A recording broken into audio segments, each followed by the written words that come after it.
vous avez des contes pour enfants et plus grands, je pense. Parlez-nous-en.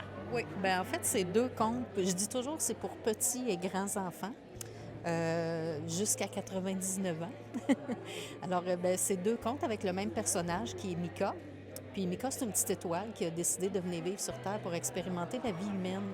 Puis elle connaît pas grand-chose de la vie humaine. Puis, fait qu'il y a des personnages dans chacun des contes qui vont lui montrer comment ça fonctionne, mais elle aussi, elle va nous apprendre des choses de son monde des étoiles. Et qu'est-ce qui vous passionne dans le fait d'écrire? L'imaginaire, euh, on règle beaucoup de choses quand on écrit. Et oui, c'est ça, je pense que c'est beaucoup ça.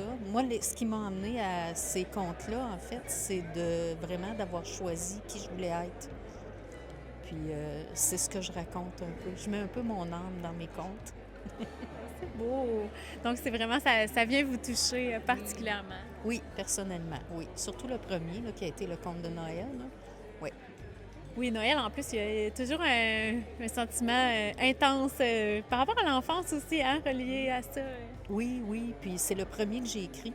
Puis c'est celui-là qui a amorcé, en fait, une réflexion plus profonde. Puis il a dormi pendant longtemps, ce conte-là, parce que je l'ai écrit un soir de novembre sur le coin de la table, sur des feuilles de cartable. Puis je l'ai laissé dormir pendant 10 ans, quand même, parce que j'avais pas toutes les réponses. Puis en 10 ans de vie, ben, j'ai trouvé d'autres choses. Fait qu'un jour, j'ai décidé de le ressortir, puis de le retravailler, puis c'est devenu un conte. Donc, j'imagine que le deuxième conte n'a pas eu le même processus d'écriture. Ça a été un petit peu différent, mais tout de suite, quand j'ai édité le premier conte, je savais déjà le deuxième conte, il serait sur quoi. Fait que 2 ans plus tard, ben, mon deuxième conte était édité. Fait que le deuxième, c'est plus sur les pensées, en fait, sur la danse des pensées. Est-ce que vous diriez que la langue française est importante pour vous quand vous écrivez vos livres? Ben oui, parce que j'écris uniquement en français, je parle français, puis je trouve que c'est important de conserver effectivement notre langue, oui, beaucoup.